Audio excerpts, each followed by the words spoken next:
Assalamualaikum warahmatullahi wabarakatuh. Kami dari kelompok 2 pada kesempatan kali ini kami akan menjelaskan mengenai tata nama senyawa alkohol. Sebelum itu izinkan kami memperkenalkan diri kami, dimulai dari saya sendiri. Perkenalkan, nama saya Sabriza Rosia Fatihah, absen 31. Nama saya Naswalia, absen 24. Nama saya Niken Afni, absen 2. Nama saya Kirana Jasmine, absen 29. Nama saya Sarah Nabila, absen 30.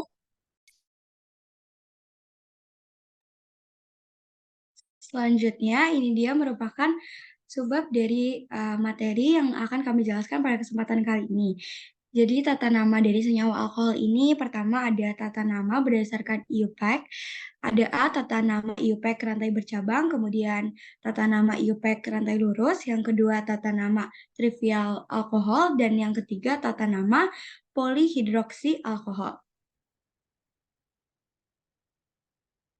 Selanjutnya kita mulai dari tata nama alkohol rantai bercabang. Di sini ada beberapa langkah dalam menentukan tata nama. Pertama, menentukan rantai utamanya, yaitu rantai karbon terpanjang yang mengandung gugus hidroksil atau OH. Yang kedua, berikan nomor rantai utama. Penomoran dimulai dari atom karbon yang paling dekat dengan gugus fungsi, yaitu OH. Dan yang ketiga, tentukan cabang jika di sini ada beberapa ketentuan lagi. Yang pertama, jika terdapat cabang yang sama, maka diberikan awalan. Jadi misalkan ketika cabangnya itu dia lebih dari satu, misalnya ada dua, makannya itu nanti dia ditambahkan dengan di. Kemudian yang kedua, jika terdapat cabang berbeda lebih dari satu, maka diurutkan sesuai abjad. Dan yang ketiga, menuliskan nama senyawanya dengan urutan, yaitu ada nomor cabang, nomor letak gugus OH, dan nama rantai utama yang ditambah dengan ol. Selanjutnya, di sini ada beberapa nama gugus alkil berdasarkan jumlah atom C. Selanjutnya,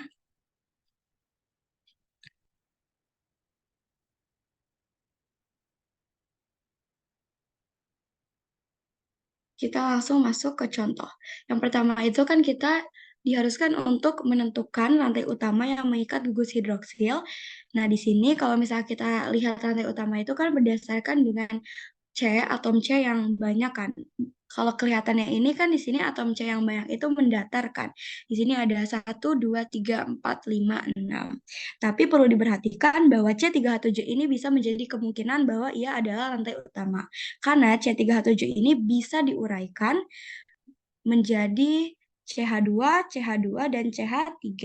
Nah, makanya nanti di sini tuh dia, kalau kita hitung nih, semisal dari kanan ke arah bawah, 1, 2, 3, 4, 5, 6, 7. Nah, makanya itu lebih banyak daripada sebelumnya, yaitu 6 kan. Makanya ini yang menjadi rantai utama. Kemudian tentukan penomorannya, yaitu kita sebenarnya bisa dari arah kanan ataupun bisa dari arah bawah. Tapi yang menjadi patokannya itu adalah penomorannya itu mulai dari atom C, ujung yang paling dekat dengan gugus OH. Nah, yang paling dekat itu kan kita lihat ketika dia dari kanan. Karena dia nanti akan di urutan ketiga. Kalau misalnya dari bawah, itu nanti dia di urutan ke 1, 2, 3, 4, 5. Nah, jadi kita pilih yang urutan ketiga. Kemudian kita tentukan letak cabangnya berdasarkan tadi. Nah, di sini cabangnya itu dia itu ada dua. Makanya kalau ada dua itu namanya etil. Kemudian di sini 4 ini karena dia 4 itu yang dekat cabang. Makanya nanti dia itu termasuk ke dalam nomor cabang. Nah, berdasarkan formula urutannya itu nomor cabang, nama cabang, nomor letak gugus OH, dan nama rantai utamanya yang ditambah ol, itu nanti dia jadinya 4, yaitu dia si CH yang dekat cabang, etil karena cabangnya ada 2, 3 ini karena si CH itu berada di bawah gugus OH, dan heptanol karena dia ada 7, jadi namanya heptanol. Selanjutnya,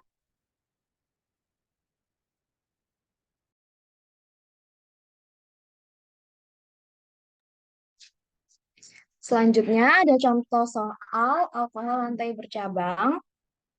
Nah, ini pertama itu kita tentukan rantai induknya yang sebelah sini. Karena sebelah kanan ini mendekati OH, gugus fungsional, jadi penomorannya dimulai dari sebelah kanan. Jadi ini 1, 2, 3, 4, dan 5.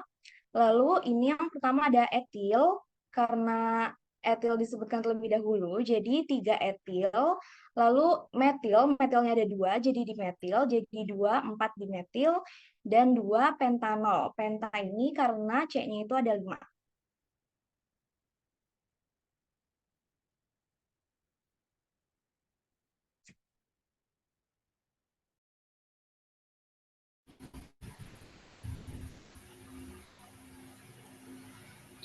Yang selanjutnya ada alkohol lantai lurus. Langkah-langkah yang pertama menentukan rantai utama karbon terpanjang yang mengandung gugus hidroksil atau OH. Yang kedua, memberikan nomor rantai utama, penomoran dimulai dari atom karbon yang paling dekat dengan gugus fungsi. Yang terakhir, menuliskan nama senyawa dengan sesuai urutan. Selanjutnya ada contoh soal. Pertama, kita tentukan dulu nomor letak gugus dari hidroksilnya. Kita mulai penomoran dari sebelah kanan karena yang terdekat dengan gugus fungsi itu terletak pada nomor 2, dan di sini terdapat 4 atom C, yaitu yang bernama butanol, sehingga namanya menjadi 2 butanol. Soal yang kedua hampir sama dengan yang pertama, hanya penomorannya dimulai dari sebelah kiri karena dia paling dekat dengan gugus fungsinya di sebelah kiri. Sama seperti yang soal pertama, terdapat 4 atom C, namanya menjadi 1 butanol. Oke, selanjutnya ada tata nama trivial alkohol. Nah, tata nama trivial alkohol ini atau biasa disebut juga tata nama yang umum ya. Nah, merupakan sistem penamaan yang tidak resmi. Nah, ini juga digunakan sebelum kemunculannya sistem IUPAC. Nah, tata nama trivial ataupun tata nama umum ini atau nama umum hanya berlaku untuk alkohol-alkohol dengan yang suhunya itu rendah dan juga dengan rumus molekul yang sederhana. Nah, tata nama trivial untuk alkohol ini yaitu dengan menyebutkan nama gugus alkil yang mengikat gugus OH kemudian diikuti dengan kata alkohol. Selanjutnya.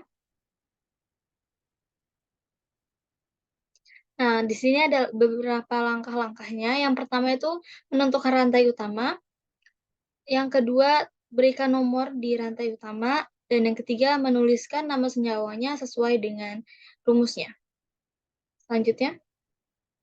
Nah, jadi rumus penamaannya itu di sini kita buat ada ROH. R-nya itu sebagai alkil, OH-nya sebagai alkohol.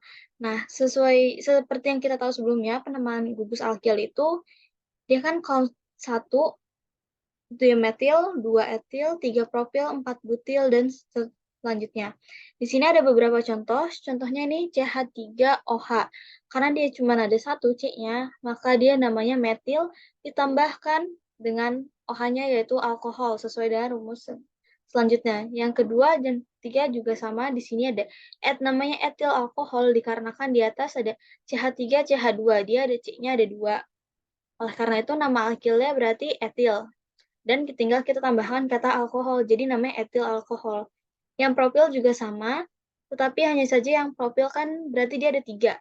Karena di sini ada C-nya ada 3, dan seterusnya. Selanjutnya di sini ada latihan soal, di sini ada beberapa. Nah, di sini yang nomor pertama kita bisa lihat dia merupakan sekunder butil alkohol. Kenapa dia ada sekunder? Ada kata sekunder di depannya. Karena di sebelah gugus OH ini, si karbonnya dia mengikat 2 karbon lainnya. Nah, kalau misalkan dia mengikat lebih dari 2, 3 karbon lainnya, berarti dia namanya bukan sekunder lagi, tapi jadi tersier. Baru selanjutnya ditambahi penamaan biasanya. Alkil, habis itu kasih alkoholnya. Nah, di sini butil karena kita ngambil rantainya utama itu yang paling panjang kan. Kita ambil dari yang bawah. Jadi CH3, CH2, CH. Jadi dia ada 1, 2, 3, 4. Kan 4 itu adalah butil. Maka dari itu namanya adalah sekunder butil alkohol. Nah, yang selanjutnya ini yang sebelah kanan ada isopropil alkohol. Ini sesuai sebelumnya namanya ini isopropil karena kita ingat lagi di aturan sebelumnya tentang cabang rantai. Yang di sini dia ada 3 dan ada rantainya di tengah, maka namanya itu isopropil. Terus yang di bawah ada lagi satu soal lagi, dia itu isobutil alkohol namanya. Prinsipnya sama seperti soal sebelumnya. Lanjutnya. Oke, berikutnya kita akan bahas polihidroksi. Selanjutnya, nah, polihidroksi ini kita akan bahas jadi 2. Yang pertama yaitu alkohol monofalen. Nah, apa sih alkohol monofalen itu? Alkohol monofalen merupakan senyawa yang hanya memiliki satu gugus hidroksi OH pada senyawanya. Nah, jadi teman-teman bisa lihat, ini contohnya ada etanol, dia hanya memiliki satu gugus hidroksi saja pada senyawanya. Nah, kemudian di slide berikutnya,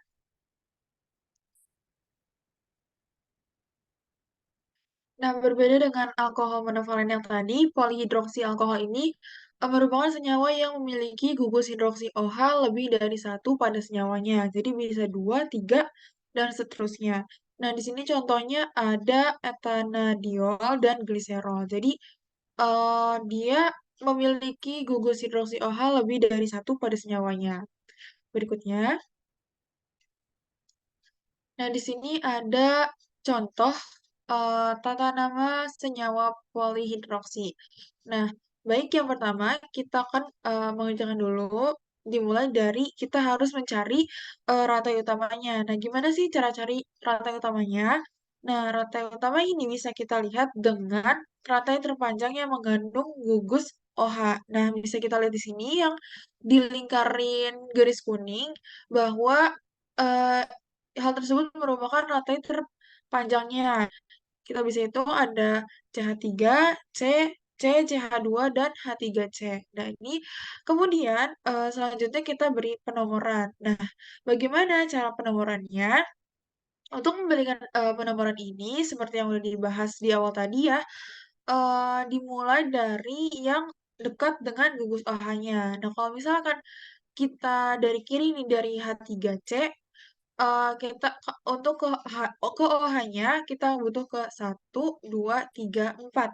Nah, sedangkan kalau dari kanan kita cuma butuh 1, 2, dan 3. Jadi kita mulai penomorannya dari sebelah kanan yaitu CH3. CH3, C, C, CH2, dan H3C. Jadi 1, 2, 3, 4, dan 5. Nah, kemudian langkah selanjutnya, lihat gugus OH pada nomor atom apa saja. Nah, di sini gugus OH-nya ada terletak pada nomor 2 dan nomor 3. Kemudian, lihat cabang lainnya. Di sini ada metil di nomor 2 dan juga nomor 3.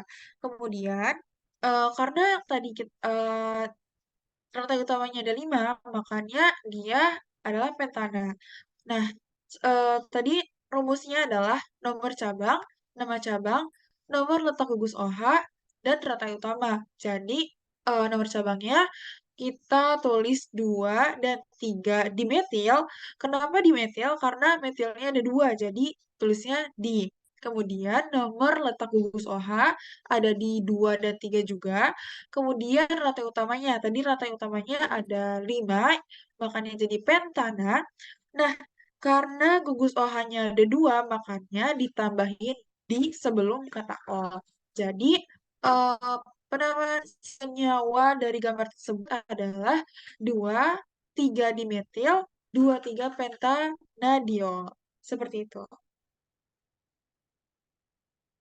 Selanjutnya, baik, mungkin kurang lebih seperti itu dari kelompok kami. Kalau ada yang ingin ditanyakan, mungkin bisa ditulis di kolom komentar. Mungkin kalau kami bisa jawab, akan kami jawab. Terima kasih, sekian dari kami. Sampai jumpa di pembahasan selanjutnya. Bye-bye.